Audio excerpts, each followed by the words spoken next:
ನಮಸ್ಕಾರ ಎಲ್ರಿಗೂ ನಾಗರಬಾವಿ ಫುಡ್ ಸೀರೀಸ್ಗೆ ಸ್ವಾಗತ. ಇವತ್ತು ನಾನು ನಾಗರಬಾವಿಲಿರೋಂಥ ನಂದನ ಪ್ಯಾಲೇಸಿಗೆ ಬಂದಿದ್ದೀನಿ. ಒಳಗೆ ಬರ್ತಾ ಇದ್ದಂತೆ ಆಲೂ ದಮ್ ಬಿರಿಯಾನಿ ಆರ್ಡರ್ ಮಾಡಿ ಹಂಗೆ ಆ್ಯಂಬಿಯನ್ಸ್ ನೋಡ್ತಾ ಇದ್ದೆ. ತುಂಬ ಚೆನ್ನಾಗಿತ್ತು. ವೆಯ್ಟ್ ಮಾಡ್ತಾ ಇದ್ದೆ 5 ನಿಮಿಷ.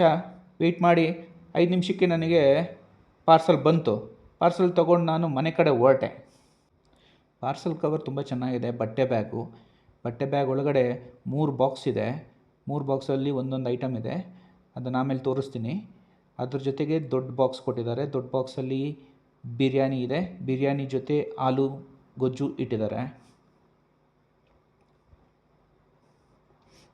ಇದೆ ನೋಡಿ 3 ಬಾಕ್ಸು. ಒಂದು ಜಾಮೂನ್ ಇದೆ, ಸ್ವೀಟು.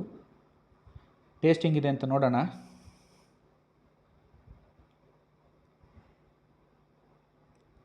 ತುಂಬ ಚೆನ್ನಾಗಿದೆ. ನಂದನ ಪ್ಯಾಲೇಸ್ಗೆ ಔಟ್ ಆಫ್ 10 ನಾನು 8 ಕೊಡ್ತಾ ಇದ್ದೀನಿ. ಬಟ್ ನನಗೇನು ಅನಿಸ್ತು ಅಂದರೆ 360 ರೂಪೀಸ್ ತುಂಬ ಜಾಸ್ತಿ ಆಯಿತು. ಒಂದು ಸ್ವಲ್ಪ ಕಡಿಮೆ ಇದ್ದಿದ್ದರೆ ತುಂಬ ಚೆನ್ನಾಗಿರ್ತಾಯಿತ್ತು.